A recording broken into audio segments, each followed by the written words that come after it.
Hey guys, welcome back to my channel. Let's talk about it, Fab.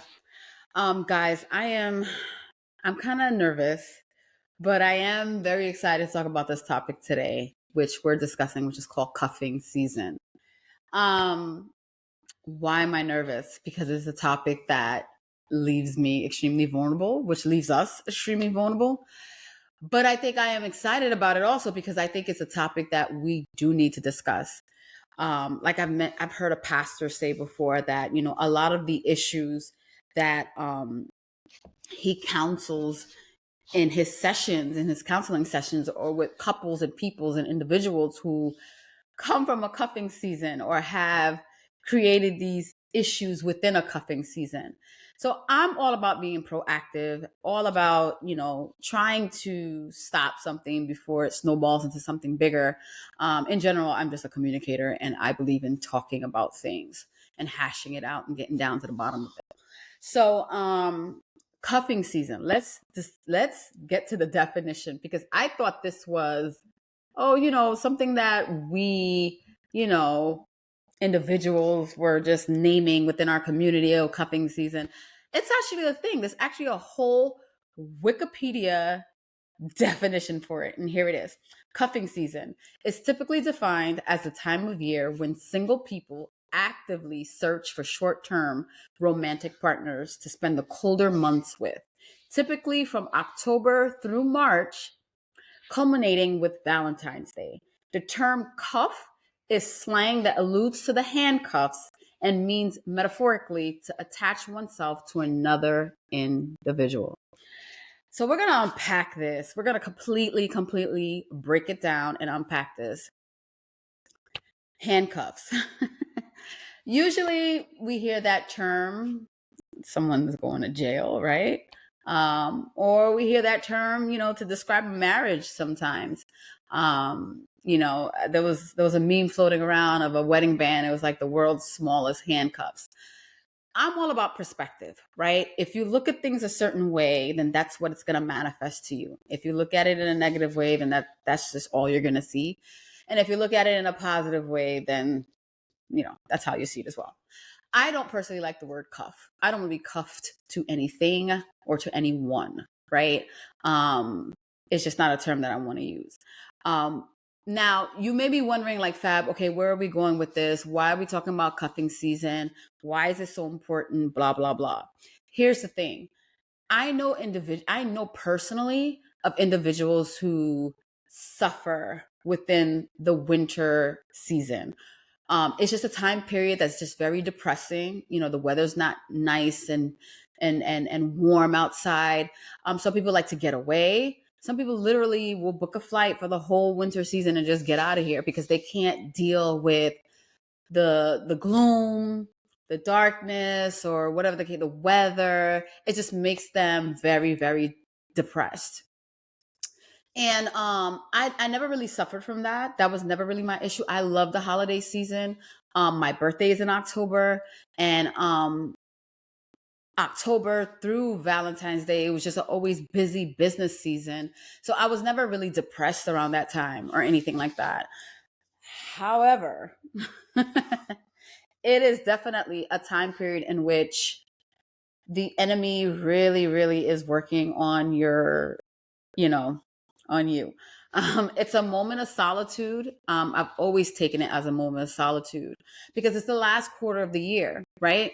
And so it's a time that I like to spend alone and reflect of the past, months within the year and kind of look forward towards the next year. But that's not always been the case because sometimes when you're single, right? And especially if you're like me, you're the kind of person that loves to cuddle and things like that, it might be a very challenging time. It might be a time in which that you're like, man, I wish I had someone here to cuddle with, to Netflix and chill or something like that. But I am here with a solution. Because if you're on an abstinent journey, like I am, abstinence journey, like I am, or you're just waiting for the right person, it can be a very challenging time, especially if you've been married before. Definitely could be a challenging time. Now, let's talk about the singleness. Because I don't believe that just purely single individuals experience um times like this where they feel depressed, or they feel like they need someone, or they want someone around, so on and so forth. I do believe that you can even be in a marriage.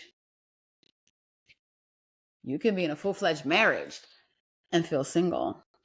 I've been married for 9 years. Let's talk about it, people. Let's talk about it. So again, I am here to really offer up a solution. Now, if you are married, if you are under a covenant, you really should be talking to your spouse about your feelings of feeling single. Not feeling seen, not feeling heard, or wanting a little bit more. Communication is key, guys. It's key in everything: marital, relational, business. Communication is key. We have to open up our mouths and tell people how we feel. We can't just ghost them. We can't just switch up on them. That leaves the other party confused. We're adults. We have emotional intelligence. Open up your mouth and talk to your person. So if you're in a marital relationship, I think that it is best that you speak to your partner, find a way to speak to your partner, or it's time for therapy, perhaps, because it's not a good feeling to be in a marriage and feel single. That's not a good sign. So, moving along now to my single individuals, such as myself, right? So I really had to take this time out and to really think about what being single is, because sometimes people put like a negative connotation on being single. Oh, you don't have a boyfriend, or you don't have a girlfriend, or you're not seeing anyone. Why aren't you married? Why don't you have children? Like, these are things that the culture puts pressure on us about, and I don't think that it really should be that way. But I'm here to encourage all of you to embrace your singleness. Now, why do I say that? Because I've been married. I am now divorced, and I've been married. And to a certain degree, I can really relate to individuals who say that they are in a marriage and they feel trapped, and they feel single, and they feel like, I just gotta get out of this. So I can really speak from both perspectives, right? Um, but in this moment of singleness, in this moment of solitude right now, I find it extremely important that if you are looking to get remarried or to get married in general, it's really a good time to work on yourself. It's not enough to sit there and be like, I have money in the bank, I have a nice house, I have a nice car, I have no problems with finances and things like that. That's cool and that's great. But it's also extremely important to work on yourself, your inner person, because you have to interact with someone at some point, right? You're going to start dating or get married or something like that. It's so important. It's so important because we can pick up single habits. We can get used to sleeping on the whole entire, both sides of the bed. We can get used to just cooking for ourselves and doing things for ourselves. But when you meet someone, you have to kind of share these responsibilities and experiences with. So I say all of that to say that it's a time that we should really, really embrace our singleness and also work on ourselves, right? Especially if you're looking to marry someone and be with someone in the future. So, how are we going to go about this? Me in particular, for me, the end of the year, it is such an exciting time for me. Like, it's not just because October's my birthday. November is like Thanksgiving, and then Christmas, and then my kids' birthdays. It's that, but it's so much more because I get such a fulfillment, so much so that I love planning. Anyone that really, really knows me knows that I'm a planner. They know that I have calendars everywhere. I have checklists. I have sticky notes. I'm always planning months, years in advance. That is me. And so whenever the last quarter of the year comes around and I'm staring at January, I just get so excited because I'm also that same person that's like November 1st, December 1st, January 1st. The first of the month is like a big deal for me. It's like it's like a rejuvenation. You have another chance to get things right in that new month, right? Now we're going into a totally new year, 2024. So for me, the end of the year is not really a time to get gloomy and sad. It's really a time of excitement, especially when you have things planned, especially when you've been manifesting things. You know, you have to really, part of manifesting is really putting yourself already in the state and place and situation that you want to be in. So for me, I go crazy, right? So with that being said, it's a time to really get out your calendars. And I think some stores are already selling 2024 calendars. It's a time to go out, get yourself a calendar, get yourself a journal, get yourself a pen or a mechanical pencil. And it's a time to really just prepare yourself, right? Let's prepare ourselves instead of like getting down and gloomy and, oh my God, 3 more months. Like, it's a time to really get excited, right? What is it that you want to do in 2024? What didn't you do in 2023? What didn't you finish? What didn't you accomplish? What did you get wrong that you want to get right? Do you want to lose weight? Do you want to gain weight? Do you want to grow your hair? Do you want to work on your personality? Do you want to read more books? Like, this is the time, right? You want to make more money. You want to work on your credit. You want to, get some estate planning together. Like, it's the time to get excited about that. And for me, aside from planning and looking forward to the future and so many things that I have planned for 2024, another big aspect of that is the gym and working out. So again, if you know me, you know that I'm always in the gym. The gym has always been a part of my life, right? However, we go through time periods where we slack off, we're tired, or we're working on other things and we can't get to the gym as often. Who says we have to wait till January 1st to start a New Year's resolution? You can start that now. You can get a meal plan together. You can get, you can get your protein shakes, your vitamins. Like, all I'm saying is that it's a time to start whatever you have planned for tomorrow, today. One thing that I know definitely that the enemy loves to do, he loves to keep us distracted. And take it from me, he's gotten me a couple of times. Yeah, he's gotten me a couple of times. And a lot of ways that we know that the enemy distracts us is with people, male, female. He distracts us with money. He distracts us with social media. He distracts us with our children. He loves to use distraction to throw us off our course. Now, it's important to stay the course, right? So I think this whole cuffing season thing is another scheme of the enemy to really get us hung up with people and situations that's not purpose for us. Yeah, I hear you. You agree with me. So now let me run you down some of my situations and some of my cuffing seasons in the past. So I went through Mike Todd's cuffing season series, and the one in particular called Cuffed to the Cuddle. I love me a good cuddle. I am a cuddler. Cuddle me.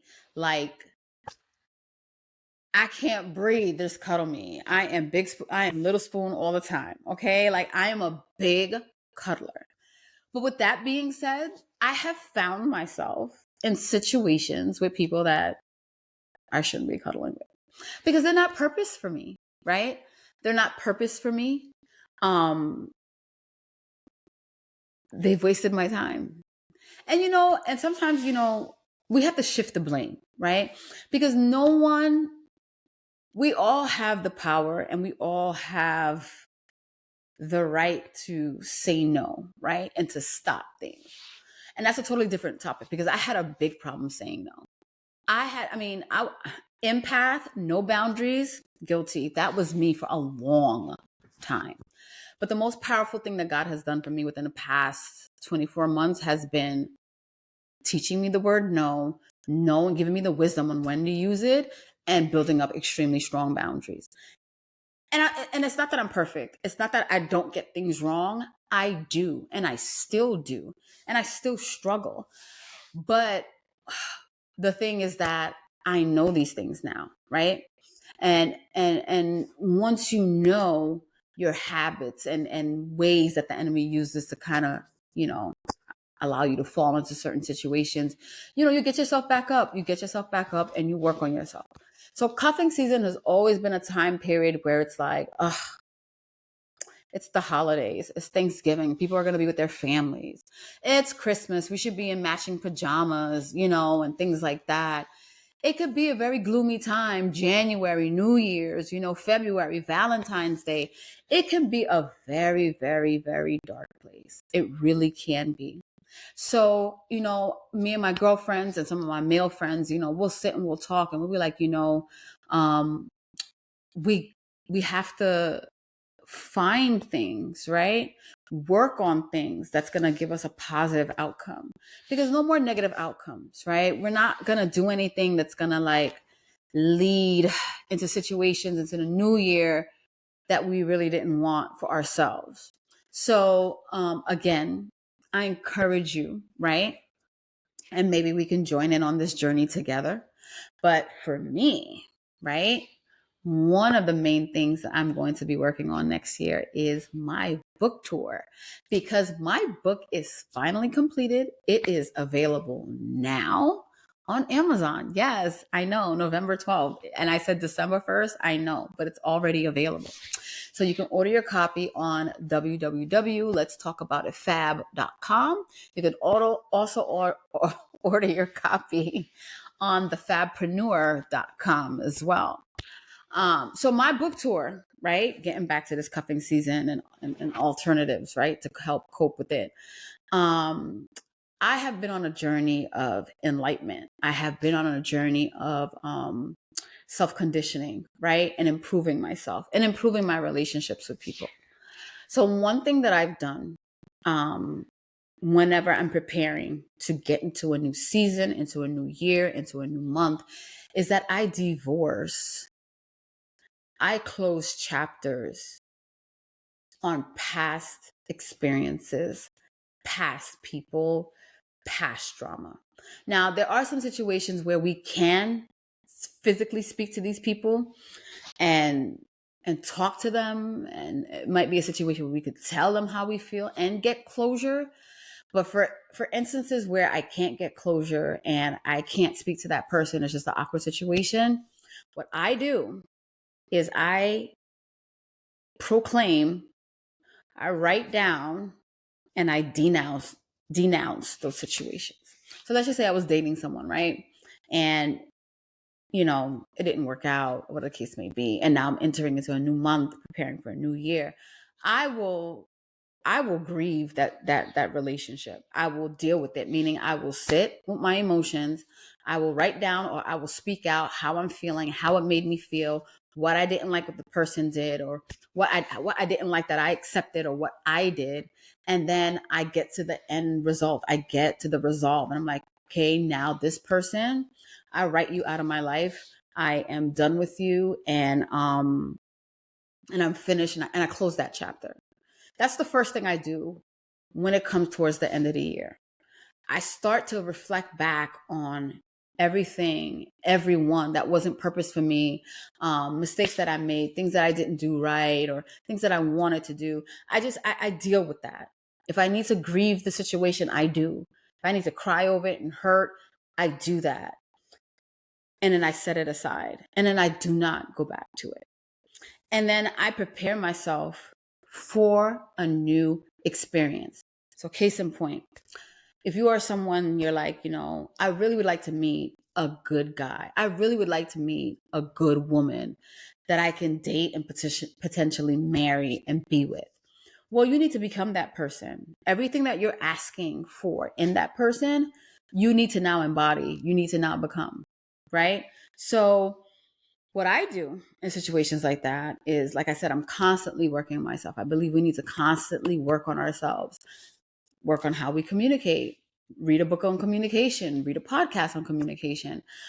If we need to like kind of reinvent ourselves, like, some women like to cut their hair or grow their hair out or work on their skin or work on their body. Like, it's a time to really prepare yourself to meet your person, right? It's also a time to get your finances in order, right? Pay off your debt, pay off your bills, negotiate interest rates. I have recently, I mean, I always did um, live a kind of minimalistic life, but now it's gotten even more intense, right? So as far as food, like I go to the supermarket every week. I buy exactly what I need for that week. I'm not a big person of like housing a lot of things in my refrigerator and my cupboard and forgetting about it, then it's spoiling. I don't believe in waste. I don't want to deal with that. So every week I'm at the supermarket. And so it allows me to live a minimalistic life. Tongue twister. And same thing with clothing. It's a time to donate and give away clothes that you don't need. It's a time to clean out and declutter, clean out your spaces. Throw away clothes that are not, good anymore, or give them away. Anything that's broken, appliances, things like, it's a time to really declutter your life and make room, right? A lot of times we say we want, and we want to take it and take in, but we're not emptying out the waste. We're not doing away with the old so we can make new room for the new.